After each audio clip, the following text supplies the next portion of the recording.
Welcome to Bon Jovi Discussions. Today I have a very, very, very special guest that needs no introduction, but he's going to get one anyway. This this man has worked with Bon Jovi, Kiss, Meatloaf, Aerosmith, Katy Perry, Ricky Martin. The list just goes on. He's a Grammy winner, Emmy-nominated hitmaker. He's been inducted into the Songwriter Hall of Fame in 2008, and he serves on the board of ASCAP. And the accolades just could go on. But I want to welcome Desmond Child. How you doing? I'm doing fantastic. It's great to have you. I'm above ground, so that's fantastic, right? Exactly. And I was just telling you how good you look for 69. Oh, well.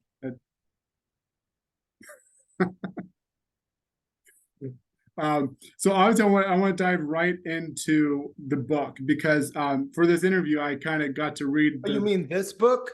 That book right there, man. Look at that. Look at that. Look at that. Look at this.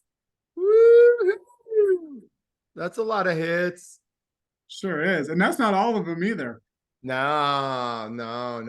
There wasn't a room on the book cover to put them. So I had to, toss out, the unwanted or the rejected or the neglected children. You gotta pick your favorite. Now, how many Bon Jovi ones are on the back there?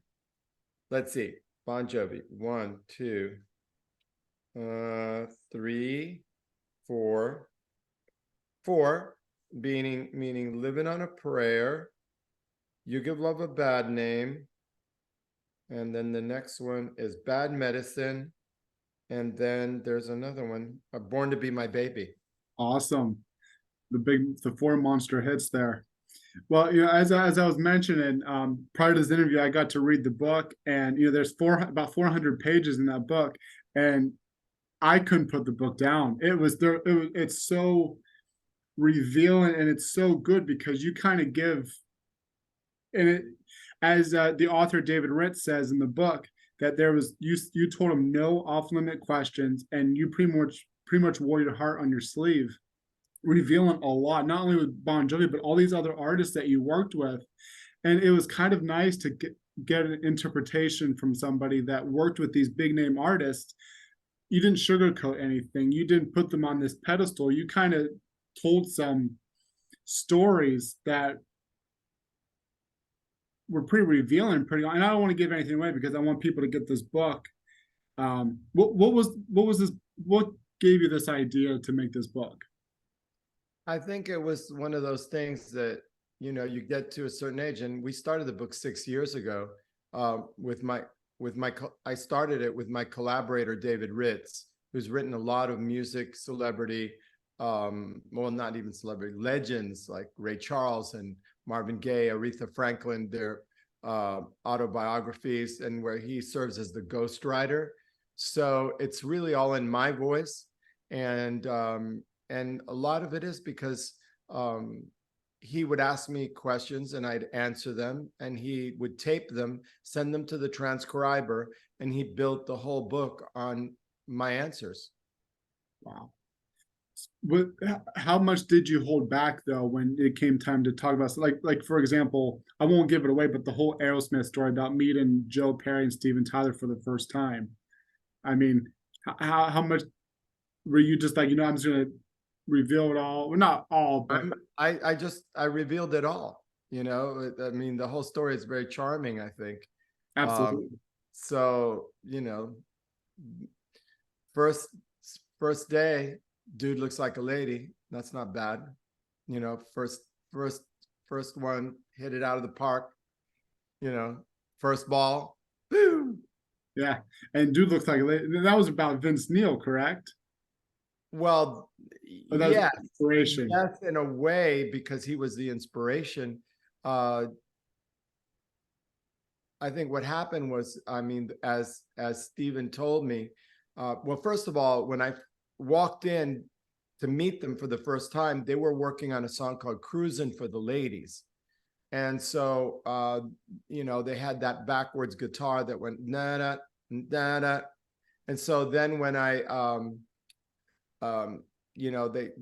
he started singing Cruisin' for the Ladies. And then Steven said, well, they stopped everything. And then Steven said, what do you think of that? And I said, I think that's really bad. I mean, I don't think Van Halen would put that on the B side of their worst record. I was trying to be funny, but you know, Joe didn't think that was funny. It was like, you know, like then the like even more so, you know, kind of looking at me like, who is this guy? And so then Steven, who's more like a, you know, gracious, people-pleasing person, he said, sheepishly said, well, originally it was called Dude. I mean, I got that hook was Dude Looks Like a Lady. And I said, what? Dude looks like a lady, you know, dude looks like a lady. I said, how did you come up with that? And he said, well, we went to this bar nearby because they lived on the, you know, on the South Boston shore, you know, and they cruised into a bar on the shore. And at the end of this lonely bar sat one vision of loveliness, platinum bouffant, black nails, jewelry, you know, porcelain skin, and little kind of halter top kind of thing, and curvy waist.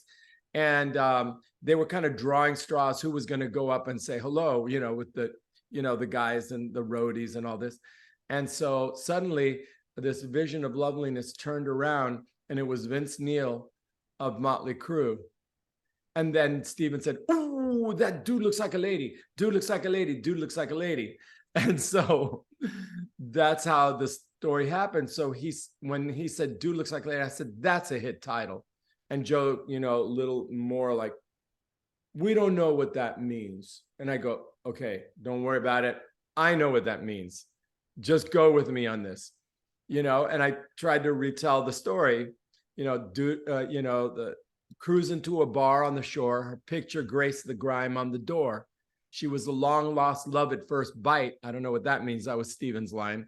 Because then it seemed like he's, you know, seen that person before or been with that person before. Anyway, it's supposed to be a surprise when she pulls out her gun, tries to blow me away, right?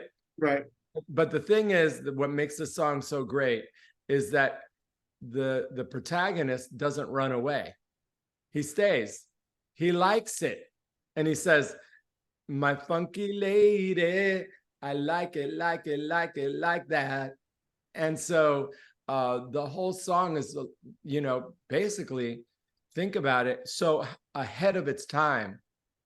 And the second verse comes around and tells the real story, which is never judge a book by its cover, or who you're going to love by your lover. And that's the verse they used in Mrs. Doubtfire with the broom dance. Oh, right? I didn't realize there was a connection there. Yeah, you know, so they used, you know, they used that song, and like every little kid in the world, you know, was listening to Dude Looks Like a Lady, watching Mrs. Doubtfire. So basically what we're trying to do is, you know, I was trying to do, I don't think they were so much, as trying to raise the consciousness of the world by saying, hey, if it looks good to you, go for it. Don't judge it. You know, and so that's the whole point, you know, with all of the issues now more relevant than ever. You know, it's like, you know, people who are trans or you know, like going out in drag or this or that. It's like, who cares? It's like, it does not, you know, change anyone's mind about anything, because you can never make anybody feel in those respects, feel anything that they're not going to feel already as to who they are. Exactly. But there's the only grooming involved is if somebody's going to do somebody's hair. Exactly. That's the only grooming, you know, that takes place. So, you know, they use all these tropes and things to scare people and to create hate, because hate is very unifying. So if, you know, well, I hate this. Well, maybe not so much other things, but somebody else says, well, I hate this, and I hate this, and I hate this. And then somebody comes along and says, hey, bring me all your hates. and I will represent you. And then all of a sudden, things that you didn't hate, now you hate too, to belong to the group. And that's what's happened here. Yeah. And people are scared of ridiculous things. And it's like, I would love the opportunity to tell the people that are creating all this hatred. It's like, how about presenting some policy, that's going to help, improve people's lives. Yep. Stop burning books and start, burning the midnight oil, well, that's actually not a good example. Because you don't want to burn the midnight oil because that causes pollution. So I think that one of the beautiful things about being a songwriter is that you can write songs that can mean something to different to different people. Like there was a guy who was working for us, and in Tennessee, and he came up to me and he says, "Did you write that Aerosmith song, Do a Naked Lady?" That's how he heard it. That's what he wanted to hear. He wasn't hearing dude looks like a lady. He was saying, dude, do a naked lady. And it was like, yeah, I wrote that. Just go with it, right?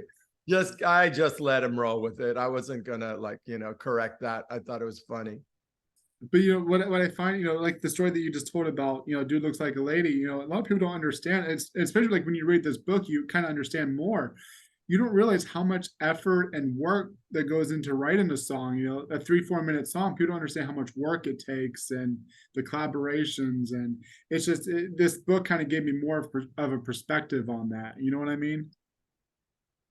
Well, to me, it's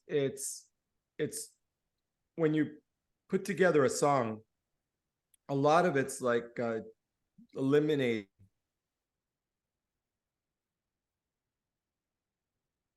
until you have, the David or La Pieta or whatever. So a song is that way, because you can say, oh, well, it could be this way or it could be that way. There are a million possibilities. No, there aren't a million possibilities in a certain context. So the things that sound dead or fake, they fall away very quickly.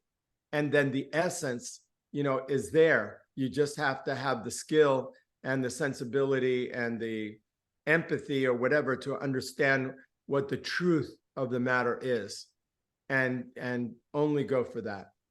Wow, I like that. Before we get into the whole Bon Jovi stuff, I wanted to kind of talk about your unconventional upbringing. How you came from Cuba to Florida, and then you were in poverty with your family, and then all these obstacles that you had, you still achieved your dreams by hard work and obviously created some of the biggest hits. So how did you become a songwriter? And if you want to talk a little bit about those obstacles, because I think they were just like mind-blowing and inspirational. Okay, just to be clear, my mom came over to the United States in the 50s, the early 50s, before the Cuban Revolution. So I was born in Gainesville, Florida in 1953. The revolution happened in 1958. So, the point is that my mom, I didn't really learn English anyway until I was in kindergarten. I was 5 years old, because we only spoke Spanish in the house. So I grew up in the Cuban exile community, and my mother was a songwriter and a poet. So on the weekends in our little, ghetto townhouse or whatever it was, in Liberty City in Miami, all the songwriter friends and poets would come over, and they'd have like these long parties where they, this is, like they'd be drinking and smoking. I mean, that's when smoking was actually good for you. In the morning, ashtrays, like hundreds of cigarette butts, whatever. And so in our little apartment was a creative hub. So I didn't know people didn't write songs or didn't write poetry. I just thought that was a natural human expression that everyone shared. So even when I was a little kid, I would sit at the piano and start improvising my own melodies. And eventually I strung things together. So they were almost like little concertos, and my mom would show me off, and I would play them, and, all this kind of stuff, not really having had any formal piano lessons or anything like that, all by ear. And she was also by ear. The difference between my mom and me is that she actually played guitar as well. And I never learned how to play guitar. It was just one of those things, I never went to stop writing songs to learn how to play guitar. And it was dumb, because certainly almost everybody can do both. But I just wanted to keep writing the next song, keep writing the next song, keep writing the next song. So that's why I didn't do it. And, I think that growing up in Liberty City, I don't know if you ever saw a movie called Midnight. Midnight. It was set in Miami, and well, those were the ghettos that I grew up in, and it was rough, and it was mixed race, and clash of the African American community, the Haitian community with the Cubans and the Puerto Ricans, and then of course there were always the white trash kind of mixed in into all of it. But all the kids, we all were friends, and we loved each other, and we would play on the swings, and that's how that's how the world should be. So somebody would always have a transistor radio. In those days, there was one station to listen to in South Florida, one. And, it was a station where you hear Aretha Franklin, Otis Redding, Dionne Warwick, Leslie Gore, the Rolling Stones, the Beatles, the Everly Brothers, one after the other, all different styles. So we danced and enjoyed every kind of music. Wow. And so when I went eventually into becoming a professional songwriter and producer, to me, style is fluid. And I think that one of my features is that I love mixing styles. So when I co-wrote my first biggest hit, my first big hit with Paul Stanley of Kiss, a song called I Was Made for Loving You, it was during the time that I had my group Desmond Child and Rouge. And we were doing a kind of blue-eyed soul with Latin feeling and Motown and girl group pop and, singer-songwriter, Elton Johnish, Joni Mitchell, Laura Nyro. All of this was all mixed into a sound. So when I got together with Paul, we were heavily influenced by dance music. And the time was called disco, right? And but Motown wasn't really disco, but very influenced by Motown. And so I suggested that we try a song that had like a dance beat and put heavy metal rock guitars to a dance beat. And actually that little experiment changed the course of pop music, because from that moment on came Prince, came Michael Jackson with Beat It, came, Madonna, and all of this kind of mix of dance beats and rock and storytelling and all, Billie Jean and all these things. All of a sudden people saw a way. It wasn't just disco. In 1979, there was a cancel culture thing that happened because the gay liberation movement had started, after the Stonewall riots, and all the gay community would gather at these raves, these big dance halls, and there were DJs and they were playing disco music like Studio 54 and all this kind of stuff. So it was mixed race. We were listening to music that was primarily made by people who were of African-American origin, and the people that would dance to it were primarily gay. And so suddenly some white dudes started saying, well, this stuff, it's like, black and it's gay. We don't like it. And so this one kind of DJ, I think he said, he told everybody to bring all their disco records to a stadium, or yeah, it was a stadium in Chicago, and they burned all the records. So it reminded me of a little bit of the Nazis burning books. So that's happening now, where, you know, all of a sudden libraries, all of a sudden everything goes that has anything to do with gender or racial theories, or, you know, history as it really happened. No, everything's being like whitewashed. So at that time, these kind of heartland dudes decided rock. That was the only thing that, you know, because it was the opposite of soul. And so I was at the turning point, because I was moving from the Blue-Eyed Soul thing. And then in 1979, we made 2 albums. And one was like The Sun came out, you know, bright, happy vocals.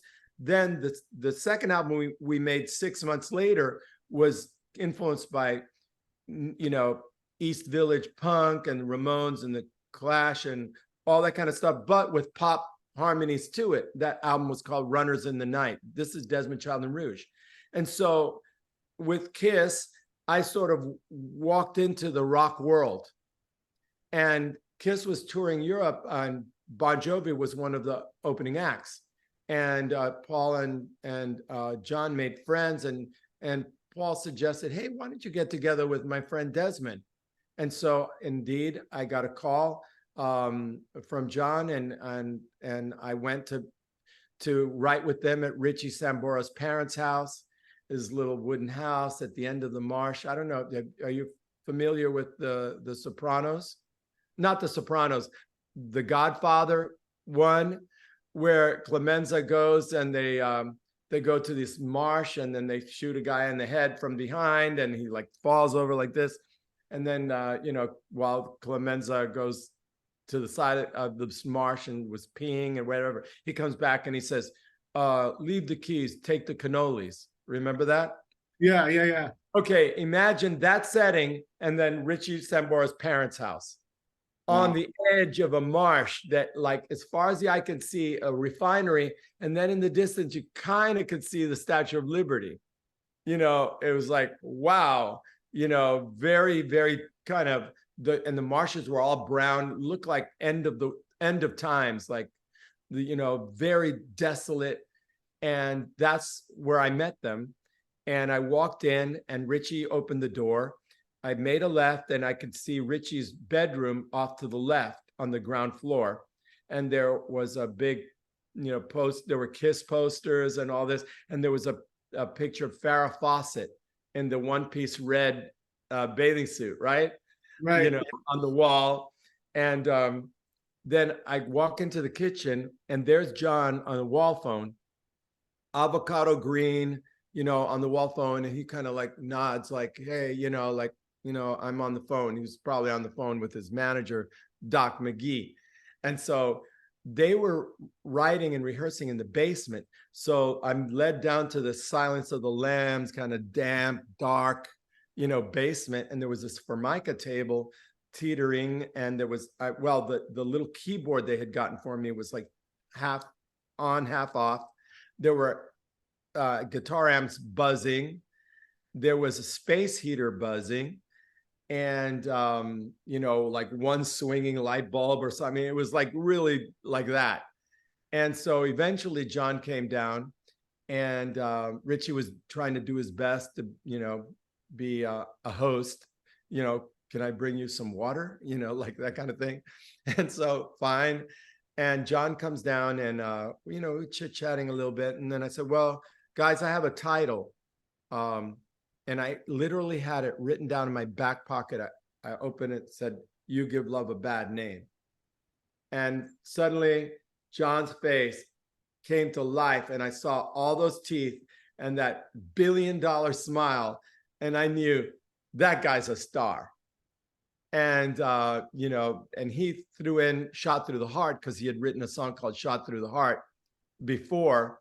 And so, you know, Shot Through the Heart and You To Blame, Darling. And then the three of us together said, You Give Love a Bad Name. And that was our first, three-way fist in the air, bump. And we never looked back. Wow. That's amazing. And you also mentioned in the book too that you ideally, you guys ideally meant to work for writing for other people at the time too? I didn't know this. I thought we were going to write for them.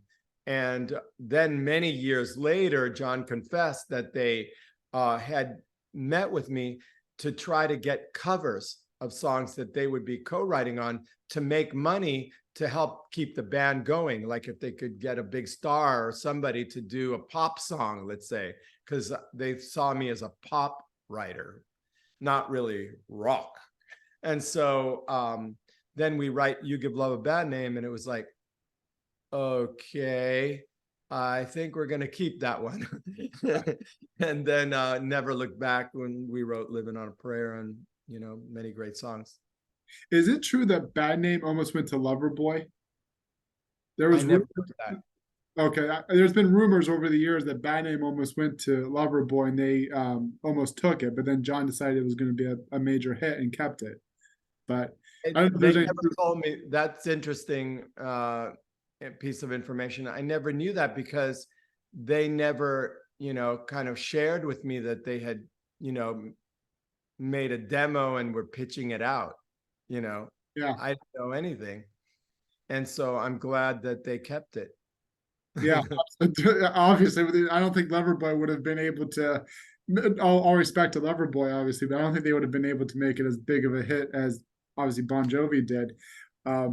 With Bad Name, real quick too, you mentioned in the book about how management, the record company, they wanted to just pay you out and not give you any kind of song credit on the song. Could you talk a little bit about that? Because I thought that was like, well, my manager got a call from John's manager, and he said, "Hey, we're thinking about this, and like, how about it if we buy Desmond out 35 grand?" Like that was going to be enticing to me. I already, written, I Was Made for Loving You. Way more money than that was coming in, right. and so I wasn't that broke, and my manager brought it to me, and I got so mad because it was a buyout where my name wouldn't be on the song. I would get no credit or royalties or anything forever, just complete buyout. I never heard of such a thing. And I think, the manager, probably everybody realized that what they had, they struck gold, and they were trying to kind of suddenly push me out of it. And I said, absolutely not. And in fact, I called John and I said, you know what? We got this crazy offer. And I'm telling you, if you persist with this, you'll never see me again.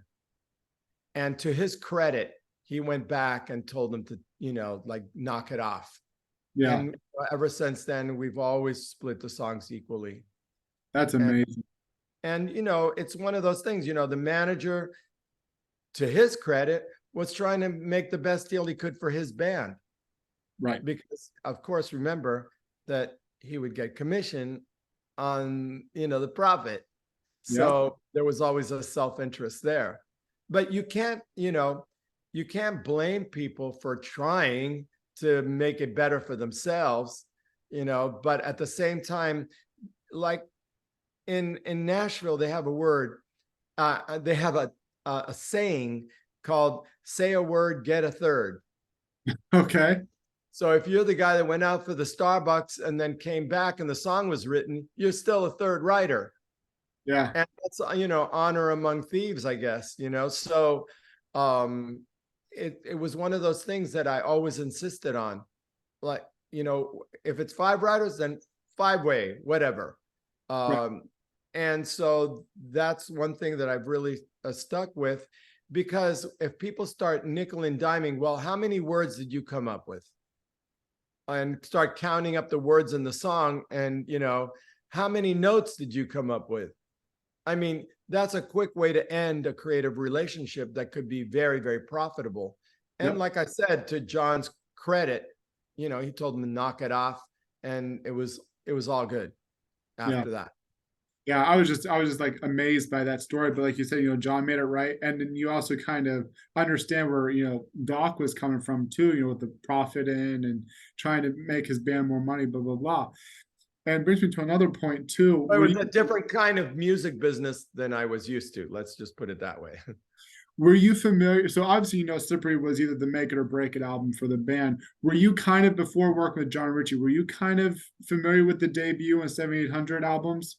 No, No? no. Okay. I think that they played me Runaway that first day, so I could familiarize myself with, their most recent success and the style of the band, Okay. because they had a keyboardist in the band. So that changed things, because, there was one point where in Canada, if you wanted to get on rock radio, there couldn't be one note from a piano, keyboard, synth, anything. It had to be just guitar.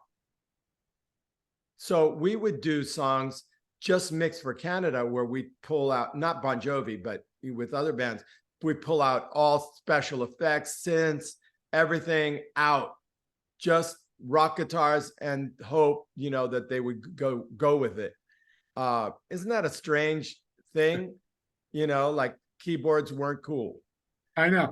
And I think that's what kind of added to the band's success so much, is because they kind of differentiated themselves from other rock bands at the time with, having David as the keyboardist, and added a bigger and better sound, I think, to, like Bad Medicine, which we'll get into here in a second, with that da-da-da-da, that intro, Right. It added a magic touch to a lot of their songs.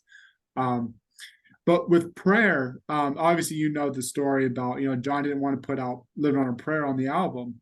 And were you there with that, when Richie kind of convinced John, hey, this is going to be a massive hit? It wasn't Richie. It was me and Richie got on our hands and knees, half joking, but half serious, to please cut the song. At least cut it. Let's see how it turns out. But that wasn't John's vision at the time. He wanted to do a really hard rock record. And that song was sensitive and had like a moody verse. And, it was it wasn't all about, sex, drugs, and rock and roll, It was, and that's kind of the themes that were going through, bands like Motley Crue and, Girls, Girls, Girls, Van Halen. Everything was just like that. They weren't really writing songs that were story songs in that same kind of sensitive way. And so then after Living on a Prayer, of course, even Aerosmith, they did Janie's Got a Gun, where they told a story that was, very touching. And so I think that we changed the course of pop music with that, especially Living on a Prayer. Absolutely. It's obviously, it stood the test of time. It just like hit 1 billion views on YouTube and Spotify and all that. That's got to be a huge. Yeah. And the Spotify numbers didn't even start counting till like 7 or 8 years ago. So imagine all the plays that we had before that, now it's 1 billion just in 7 years. Yeah. So I'm very proud of that. And, I don't think there are a lot of songs that have reached 1 billion, right? Right, exactly. Yeah. And even maybe The Weeknd has that. Yeah, I'm not sure. I'm sure he does. And even live, and not that it matters, but I've been to 63 Bon Jovi shows, and I can tell you, every single time that I've seen Living on a Prayer live, it always just gives you goosebumps, because every single person in that arena, stadium, is singing their hearts out, and it's phenomenal, And it's always the very last song before Lights Up, Get Out of Here. Yeah. Because John figured out that no one would leave until they heard that song. Yeah. So you see, even if they went overtime, like it's like midnight already in an arena, which is overtime, you see people there with their kids asleep, on their shoulders, wearing, of course, the headphone thing, to block the sound. And they're like standing there, and they're not leaving until they hear Living on a Prayer. Exactly. And the irony is you can't even hear the band playing, because people are screaming it so loud. it's like obliterates the biggest sound system. You don't even hear the band singing it, or playing it. I think that's so cool. And so I think there was I forget who had the quote. I think maybe I think maybe it was Bill O'Coin or somebody like that.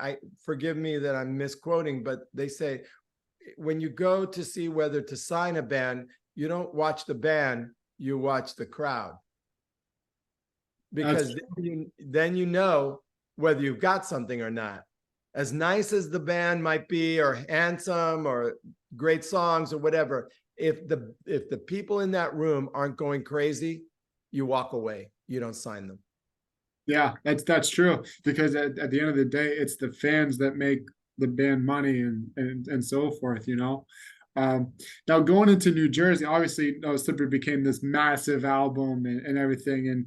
And you went in to write a few, Bad Medicine, Born to Be My Baby, Wild as the Wind, and Blood on Blood. I think those are the four that were released on the album that you co-wrote. So when you went into the studio, I think Bad Medicine was the first one that you wrote with them, correct? For New Jersey? For New Jersey, yeah. Yeah, I mean, Slippery was before then. I had Right. 4 songs on that record. I think the first one, I think they had started the song already, and they had a basic thing, but it was very linear. So then I said, well, what about a B section, that changes key? And so that's what you get when you fall in love, all of that. And John loved it. And it all came together. And of course, I contributed on the lyrics when it finally came time, to hone down on all of the alliteration and all of that in that song. Right. So when you went in to write Bad Medicine, knowing that obviously the band wanted to prove they weren't just one-hit wonders, quote unquote. They wanted to prove that they could still make another successful album and still be literally the world's biggest band. And so when you went in to start writing, what was in your head to kind of make it better, or not better, but even bigger than Bad Name and Prayer? And I don't think about those kinds of things. If you think about that, that's like trying to think about riding a bike, and then you all of a sudden you go, you can't ride the bike. If I start thinking about writing a hit, then nothing comes to my head, because it's impossible, because that's not the process. The process is much deeper. We tell stories, we have grooves, we have things, and if you start thinking about the outcome, then it shuts down the creativity. It shuts down the true process of telling a story. And you can't be judging every word. Is that a hit word? Yeah. I mean, it's just like, that's a way to go mad. Sure. And what happens is some artists try to repeat their success. So they have sound-alike songs that come up, and nobody wants that. They want to see an artist keep progressing and coming up with new things and journey with them down their creative road. Right. Yeah, you're right. It takes the authenticity out of a song if you're just trying to find another hit, and it's not authentic. Like, what is that? Most of the hits that are, back in the day, not today, but back in the day, you could wait 2 years before that first single comes out from when you wrote it and recorded it, because you had to get on the record company schedule, and then they keep saying, well, why don't we, now it's like the spring, and they say, well, let's wait till the fall. Then you get to the fall and they say, well, all these other records are coming in, maybe we should wait till January. And now you've lost a year. That's how it was then. So if you're going to judge what a hit is and base your own creativity on what a current hit is, that song could be 2 years old. That's not fresh creativity. That's, yesterday's bagel, not good today. Bagels, yesterday's bagel is no good today, no matter what you do to it. Yeah. It's old. And so that's the whole thing with, thinking about, writing a hit. And record companies and A&R guys probably, the record company presidents would bring all those A&R guys and beat them up and say, look at that other label. They have a hit with Michael Jackson. What are we going to do? Make something sound like that. Find an artist that can, dance like that can look like that, because, we got to make our numbers work and all this kind of stuff. Then those poor A&R guys, they go to the acts and say, well, you think maybe you could write something more like Billie Jean or something, like maybe sort of like that. And that's a sure way to end somebody's career. Yeah, and that's not fair to them. Well, it's not fair or fair. It's just what it is. It's like, it depends on who you're dealing with. There were, some heads of companies like Bob Krasnow who gave their artists a lot of rope, and said, you do what you do best, like 10,000 Maniacs or Tracy Chapman, people that were on Elektra, where that was considered kind of like the artsy label. And, then there were other labels, that people were just put into a machine. It's like, are you kidding me? That Whitney Houston's killing it. We need somebody that can sound like that. Wait a second. What about that girl? She's 16, Mariah Carey. She can sound like Whitney. Who's making Whitney's records? Who wrote that song that Whitney sang? Let's get them to write for Mariah Carey. And then you all of a sudden you have, Arista competing with, Columbia or Epic, with who's going to come out with that big voice and do it the best. No one could compete with Whitney Houston, but Mariah Carey is formidable. She co-wrote like dozens of #1 records herself. Mm-hmm. And so, it's like, it was unfair to Mariah to be like squeezed into Whitney's market because she was, formidable as herself. So that's the whole thing. It's like, these guys are under a lot of pressure. And if they don't deliver a hit act, guess what? They're not going to be in the music business. They're going to have to go back to their dad's law firm and be a paralegal and shuffle papers around until they can come up with another job somewhere else. Yeah. Imagine the pressure they're under, and their bonuses and their everything is based on the numbers. And so then then one of the things that really killed, creativity was testing. So they'd have these, promoter guys go to a radio station, say, I'll give you, $2,000 to play this one song in the middle of the night in Iowa. And if the phones light up, then we're going to go with it. If they don't light up, we're dropping the act. I mean, think about that. Yeah. And it's like, that particular night might have been like a holiday or something where people weren't even listening to the radio, or a game or something was going on where they weren't even listening to music. So the phones may not have lit up. And somebody's career just went down the tubes after they spent hundreds of thousands of dollars developing them. That testing thing, sometimes it was right on, but sometimes they were dead wrong. That's because it takes repeated listening to make a hit. So either that happens naturally, or you pay to have the repeated listening enough for it to then finally take. Right.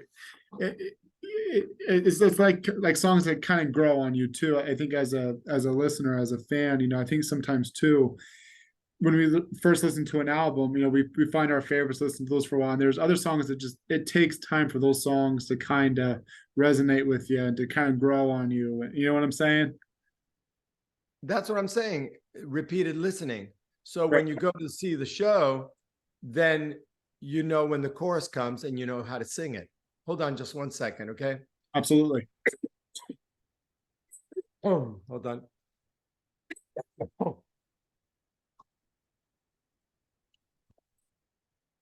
Need to moisturize my throat. Take your time. Take your time.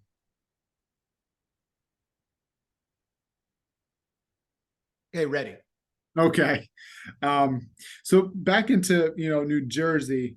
Um, what was it like being in the studio again with the guys writing another album? And obviously, you also did Blood on Blood, Wild as the Wind, which Wild as the Wind is just, that's a gem. And I know Diane Warren also co-wrote that song too. And you talk about that in the book. I don't know if you want to talk a little bit about that story, because that's a huge diehard fan favorite, that song.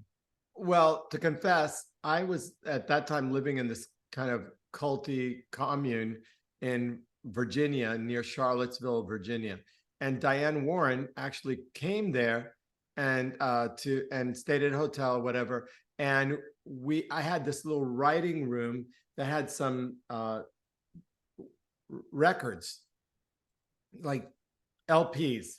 And there was one by oh my God, Nina Simone.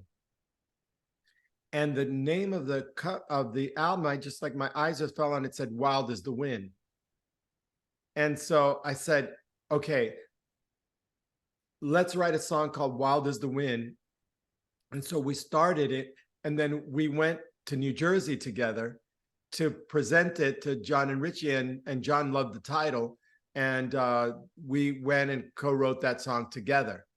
And, Diane really didn't fit into, the world of Bon Jovi. She's first of all, she's very hesitant to co-write to begin with, very rarely co-writes. And she's also at that time like a big, kind of bratty 14-year-old. She's very funny. Her humor could be very off color.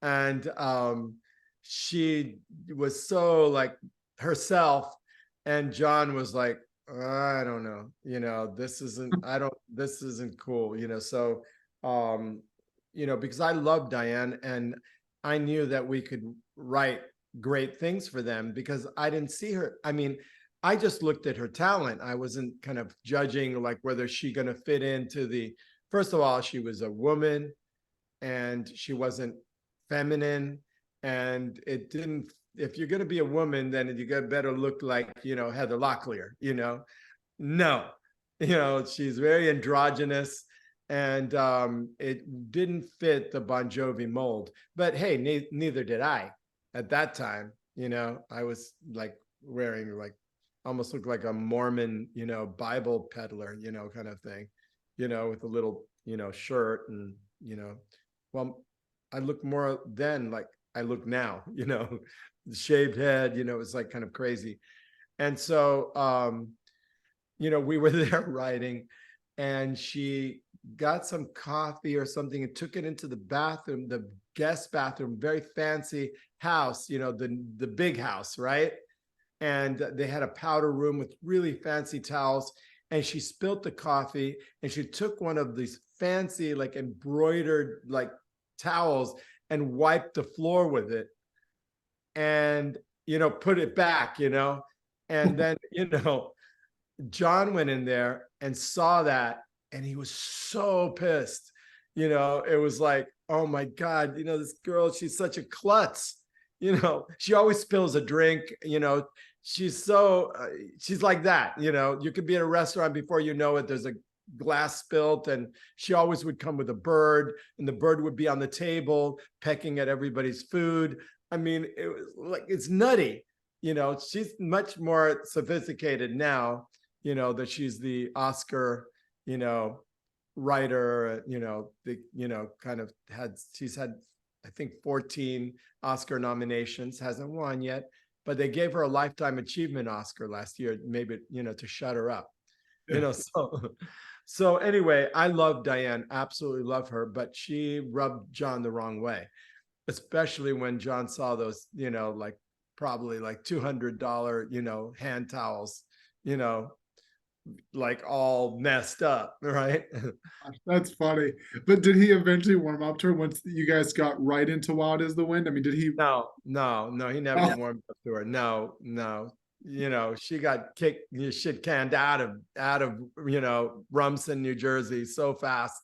Yeah. Yeah. That's funny. But we did come up with a great song. Yeah. That's one of the special songs. Yeah.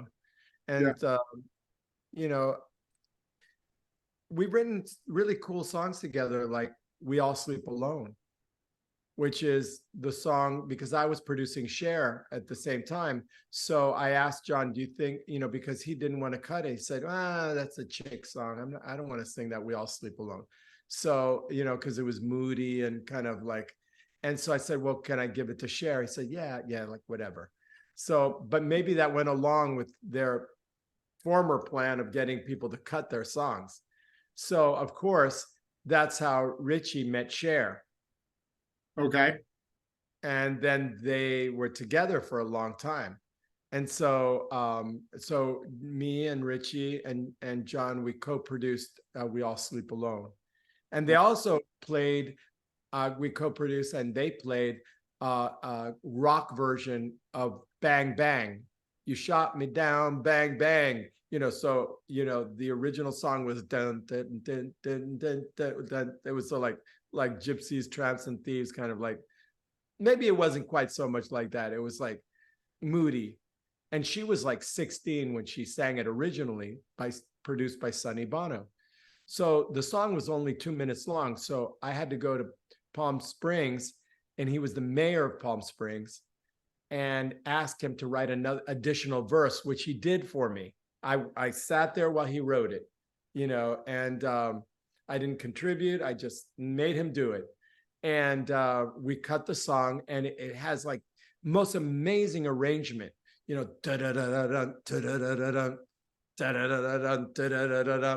to the bang bang. I think was that record called Heart of Stone? I can't remember. Heart of Stone. Yep. Oh my God, it's such a brilliant version. It's phenomenal. I really. And so that song was the thing that sparked the flame with Richie and Cher. Yeah, they were together 2 years, I think, or something like that. Yeah. I once went to write with Richie for his solo record, and she was in New Jersey. He had this big house, and she had taken over the house. So she had all his living room furniture packed up and sent to storage, and she put her entire gym in, like you would in a gym with all these machines, like all in a row, and turned his living room into her gym. Oh my God. And then in the kitchen, she had this amazing health food vegan chef that was making like cornbread and like chili, like this vegetarian chili. And then she every day she had somebody redo her nails. Like a lady would come and she, had these long acrylic nails. She was doing the nails, and then the chef was cooking. And then, it was like a madhouse with assistants coming in, asking her questions. And Richie was like, he was just like, what have they done to my house? Right? What has she done to my house? So then we wrote in this tiny little side bedroom upstairs. We wrote Father Time, Father Time. I mean, it's the most beautiful, almost Beatlesque song. Mm-hmm. And so it was funny because I had produced Cher like the year before. So it was like, she couldn't get away from me either, because she wasn't that happy with me because I was so strong with her very strict in the studio, because I only got her for very short periods of time because her schedule was so busy. So I'd put her feet to the fire right when she walked in. And that was not her style.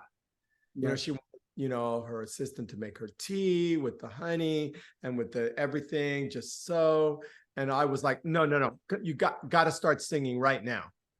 Yeah. So I was I think I was maybe unnecessarily tough with her. Oh, you got to hit the ground running too. But you got to hit the ground running too, especially if time is. I was under such a strict deadline, and it was for her own good, because she had 3 movies coming out, Moonstruck, Witness, or, all these songs. I mean, all these movies. And so there was a huge publicity promotion thing on all these movies, and I think she won the Oscar for Moonstruck, right? And that was the, you know, the first time Hollywood really acknowledged her as a real actor.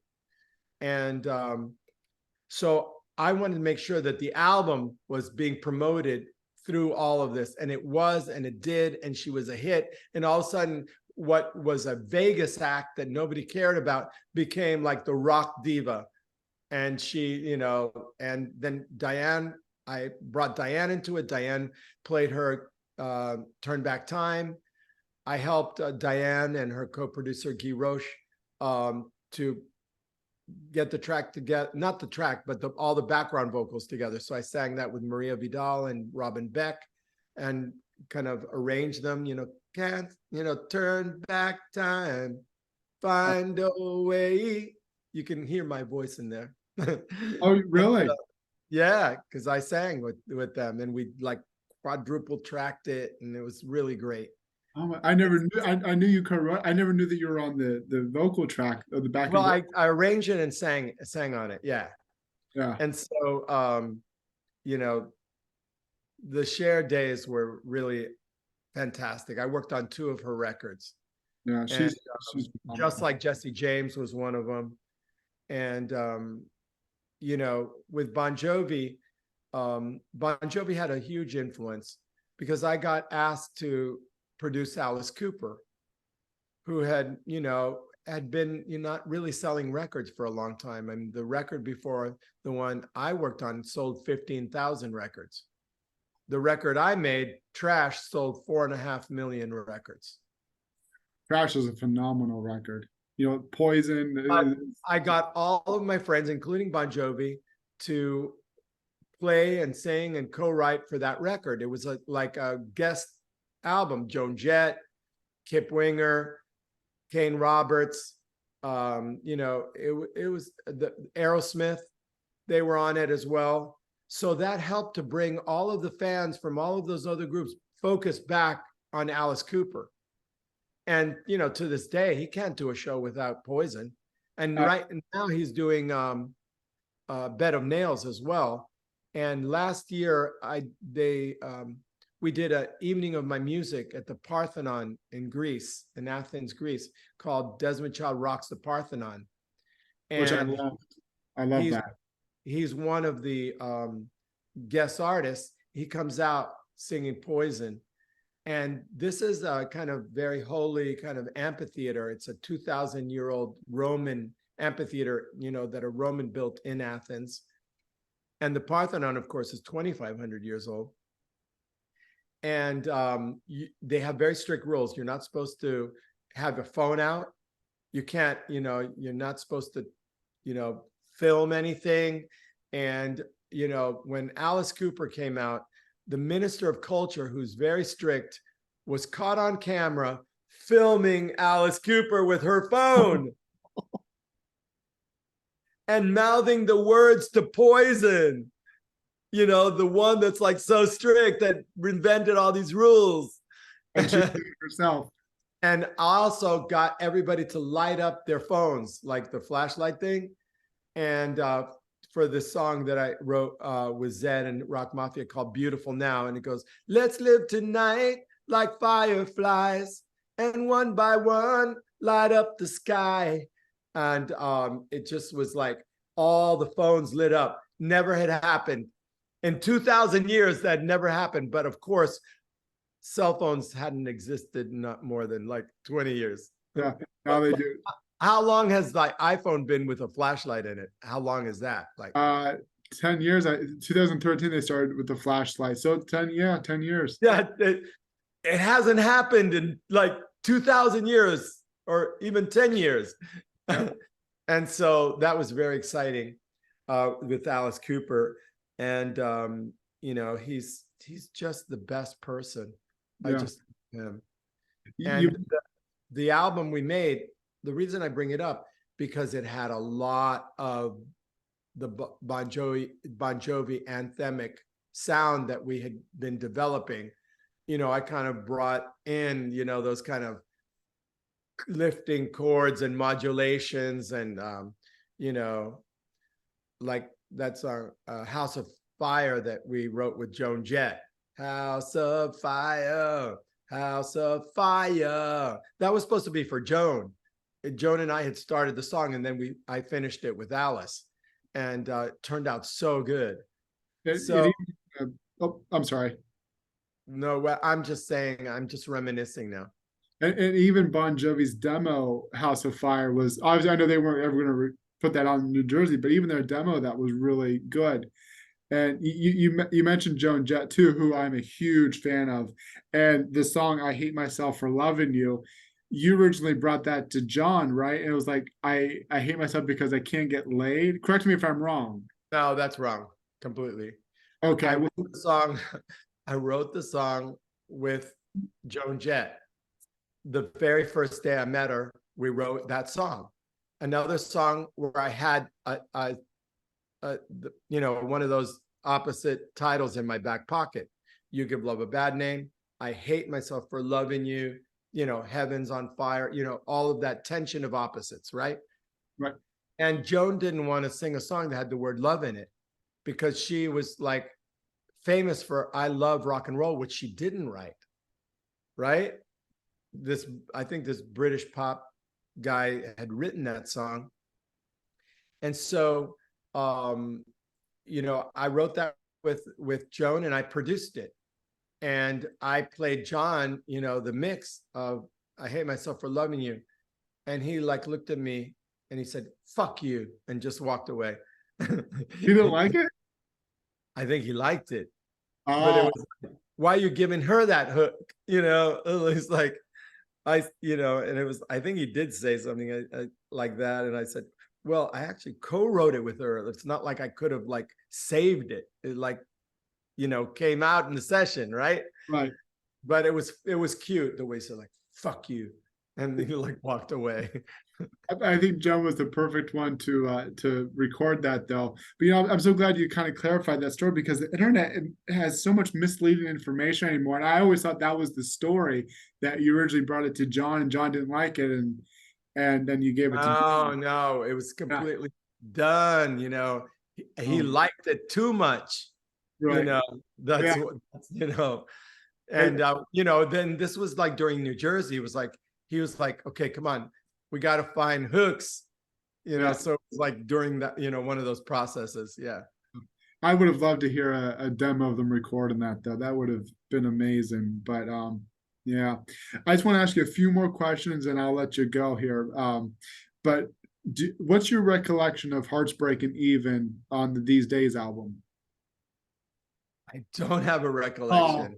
Oh, see, I think that song is so underrated in the band's career, and you co-wrote it, and that the line I was like, I did. Yeah. Yeah, I just even yeah. That's my favorite. That was John's title for sure. And I really have no recollection of writing. I remember when we wrote Keep the Faith. Yeah, like it was a very vivid writing session. But I don't remember that other one. I guess I should brush up and like learn my own music, right? That's besides Memory, which we're going to get into in a second. Hearts Breaking Even is my absolute favorite one that you've written with John. And just the line, "Your broken hearts can't call the cops. Yeah, it's the perfect crime." I don't know if I'm ringing any bells yet to you. What is it? What does it say that again? It's I'll read the whole verse here. Go on, get on with your life. Yeah, I'll get on with mine. Broken hearts can't call the cops. Yeah, it's the perfect crime. Twisting and turning the night keeps me yearning. I'm burning alive. I'm paying the price again, but I'll see the light again. I just think that the whole part of that song right before the final chorus was just phenomenal. I just love those lines. Yeah. Well, you've written tons of songs, so I don't blame you. Can't call the cops on a broken heart. That's definitely John. Can't call the cops. Yeah, okay. He would have come up with that. Yeah, that's a huge fan favorite line. Very Jersey, right? Can't call the cops, Yeah. On a broken heart. Yeah. But it's a phenomenal song. But my other one this is my absolute favorite song of all time, "You Want to Make a Memory," that you wrote with John back in 2007. What was it? And I know at that I can't say the word, but the concert that you did last year, you dedicated that to your family too before Yeah. you played it during, it was the encore, right? If I remember correct. Yes. Yeah. I just played it by myself at the piano. Yeah, Uh, which I thought was really I'm good. not a great pianist, but I really practiced it, and I had come up with like an alternate melody, to the one that John sang. Okay, I made it more kind of R&B, you know. okay. And I remember John and I wrote that at my offices in at Destin Entertainment on Sunset Boulevard. I had offices there for a few years, and it was upstairs and overlooking the back parking lot. And we were waiting for Richie, to show up. He was supposed to join us for that session. He didn't show up, so John and I basically wrote the song, and Richie joined the song in the studio, with his musical contributions. Wow. It's just how long did it take to write Make a Memory? Well, we wrote in a couple hours. It was like it was one of those songs that just like a real flow. It's just like, Yeah. you know, and it's another story song. Hmm. And it's so different. The guy runs into his, they meets his like high school sweetheart. They'd gone separate ways, and he goes, "Hey, you want to make a memory, like, like the hotel rooms upstairs, like," and she's, you know, grabbing her keys like on her way out, like she's not gonna do it. Looking for a reason not to leave, though. Yeah, yeah, looking for a reason not to leave. Like, well, maybe for old time's sake, but it's a very clever song because there's that sexual tension, but you don't know whether they closed or not. Exactly, kind of leaves that mystery, and just the song overall, it was so different to what the band has ever done. Especially like that build up. It starts at the boom, boom, boom, boom, boom, and then as you get past the second or the first chorus, you get into the other verse. Then the second chorus is when it starts to really build, and and then you get the guitar solo, and then you get that outro. In the outro, with Richie, singing in the background, and just that big musical. I think that song is kind of underrated. It's like, Oh, severely. it's really one of the best songs that I've collaborated on with John for sure. Yeah. And I'm very attached to the song because it, in my world, I mean, the way I was feeling, it was kind of like about me and John, because we had always like, my family would visit him at, in their house in East Hampton, and there's a big porch, and all the kids would be asleep, all the spouses would be already in bed, and John and I would sit out there 2 a.m. and just reminisce, sipping wine, killing time, trying to solve life's mysteries. Oh my And God. that's really, to me, that's about us. So it's like blood on blood. That song to me was about me and Richie and John, the trio. And so, it has a whole different kind of storyline, almost like what's that movie, like The Deer Hunter or something? Like, it's like guys that come back from war or something, but these are the guys that he ran with in high school or something, and it's like the trio. But for me, it's sentimental because it's really about the adventure that we took, the three of us, when we collaborated. Of course, John and Richie were dynamite as collaborators with each other, but I think I brought a little something else to the trio, and to create the trio, and I'm very sentimental about that. Absolutely. The line, I dug up this old photograph, look at all that hair we had. Was it pretty much like your guys' memories together in the 80s? Yeah, exactly. Look at all that hair we had. It's like, it's that was John's line. Like, look at all that hair we had, because at that point he had cut his hair, and it was more like like a bouffant going back kind of thing. Yeah. But he was famous for his hair. I mean, he still has gorgeous hair. It's full, and it's like, how does he do it? And it's like, he's known like as a hair band. So there was a kind of tip of the hat to those times when everyone were wearing mullets, teased up mullets, like the court of Louis the 15th. Wow. That was the first mullet, back Yeah. in in the 1700s or whatever. It's the same exact hairdo.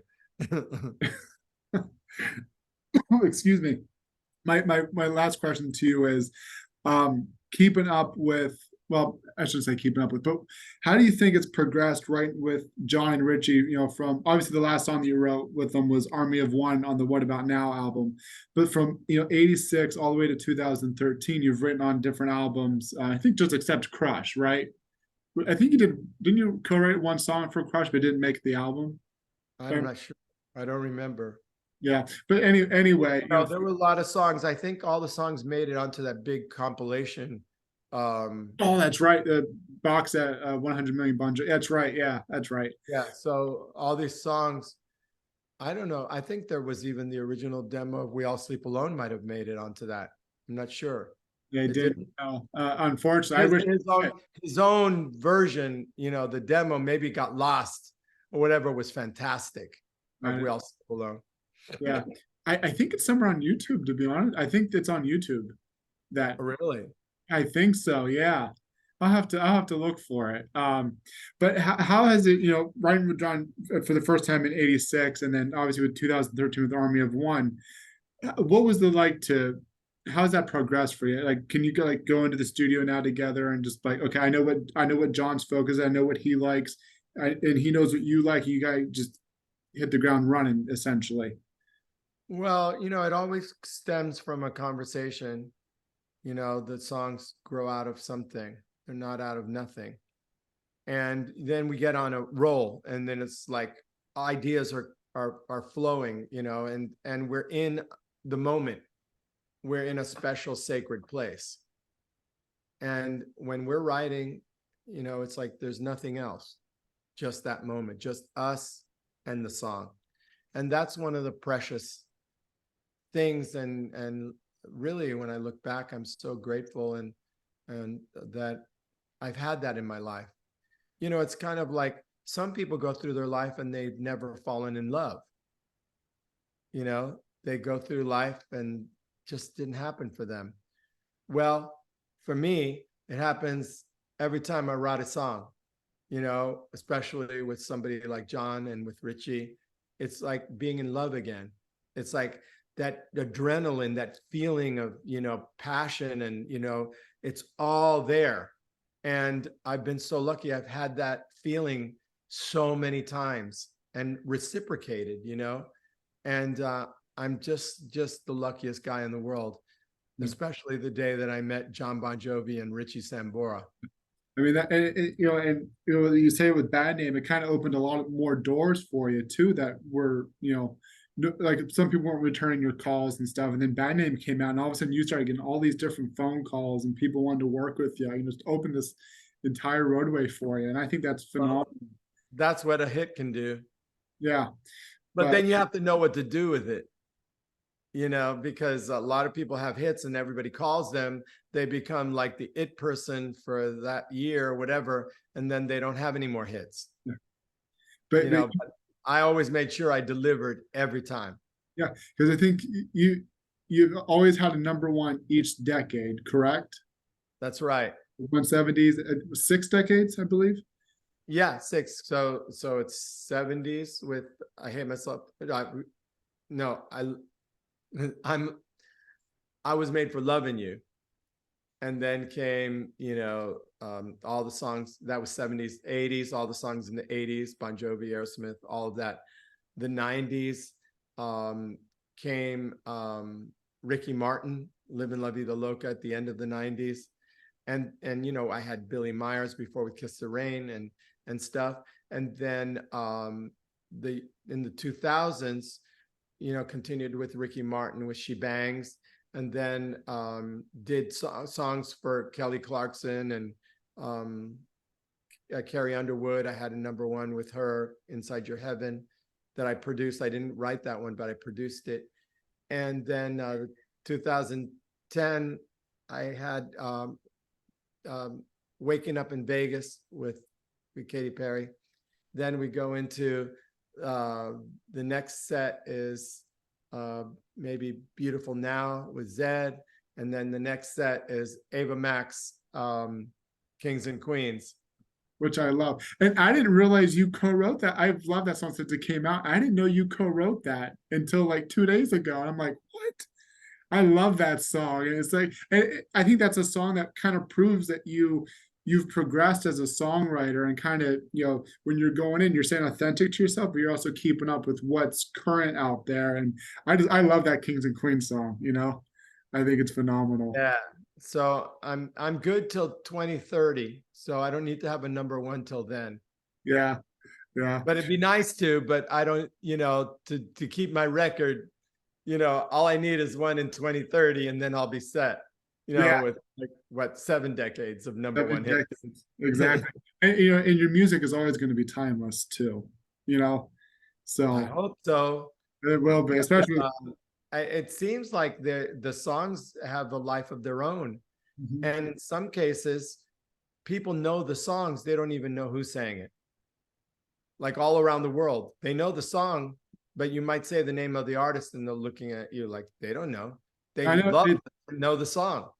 So the songs, can eclipse the original performer. Yeah, I go through all the time because I'm such a diehard Bon Jovi fan, and people like, I don't know a single Bon Jovi song. I was like, have you heard "Living on a Prayer"? Oh, they do that song. Like, yeah, yeah, they cover that song. Yeah, they cover it. They play that song. Yeah.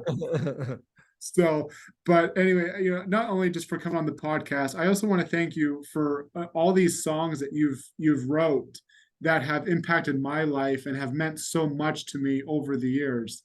And so I really want to thank you for that, because, music is just, it's an incredible thing, and it's universal. And I think it's the strongest connection to humanity that we have, because you write a song and you feel this way, and then I hear the song for the first time, and I think it's my own because I connect to it so much. That's the beautiful thing about music, is how we connect to it. So that's really nice of you to say. And it's so great to see someone young like you have so much energy and enthusiasm for the music that we made when we were your age. Absolutely. So your book, so people know where to get it. Obviously it's on, you can pre-order on Amazon. Let's show I love that cover too, and the title. And if you have a second, how did you come up with the title? Big Songs. Well, Living on a Prayer was easy. Right. Then Big Songs, Big Life, because says Living on a Prayer because I have lived on a prayer. But, that's the biggest song I've ever collaborated on. So that explains the big songs. And then the big life is, all of this, crazy shit that happened. Yeah. And I think it's appropriate. My publishers were like trying to get me to change the title to, I think there was one suggestion. They were really like strong on it. They wanted Blood, Sweat, and Hits, because that was a quote of Alice Cooper about me, Right. Oh, Desmond Child, he's all blood, sweat, and hits. And, I even made a cover that had that on it. It just didn't have the power that this does. Yeah. So go on my Instagram, Desmond.child, join it, comment, stick with me. And there's a link to the Talk Shop Live. If you buy it that way, before it comes out, you'll get an autographed copy. So it'd be great to get a bunch of like pre-orders, because all the pre-orders add up to your first week. So if that can happen, that would be great, because then maybe I'll get on the New York Times bestseller list. Which I think, and just to hype the book up one more time, and I'm not just saying this because you're on, it is truly a phenomenal, all 400 pages, and it's such an in-depth story about all these artists that you've worked with, and it's very revealing, and I can tell you didn't hold back at all. And on top of that, you also throw in a bunch of photos in there that's never, like, there's some Bon Jovi photos that I've never seen before. And I'm a Bon Right? Jovi encyclopedia. And I was like my favorite one is the one in 2012 where you probably ranked for What About Now?